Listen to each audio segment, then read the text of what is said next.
வணக்கங்கள் அன்பு நண்பர்களே.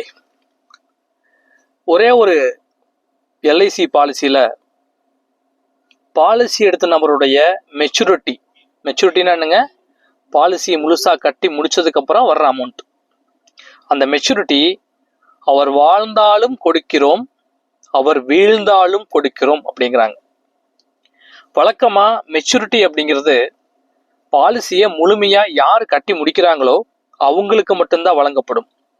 ஒரே ஒரு திட்டத்தில் முழுசா பாலிசியை கட்டி முடிச்ச நபருக்கும் வழங்கப்படுது. ஒருவேளை எதிர்பாராத விதமா இறப்பு நடந்துட்டா அந்த நபருடைய குடும்பத்துக்கும் அந்த மெச்சூரிட்டி வழங்கப்படுது. அது இல்லாம அந்த சூழ்நிலையில அந்த குடும்பத்துக்கான டெத் கிளைமும் வழங்கப்படுது. இந்த மாதிரி மெச்சூரிட்டி பணமும் கொடுத்து டெத் கிளைமும் கொடுக்கிற பாலிசி எல்ஐசியில இருக்கா? ஆம் நண்பர்களே, ஒரு அருமையான பாலிசி திட்டம். அதை பத்தி தெரிஞ்சுக்க கால் பண்ணுங்க.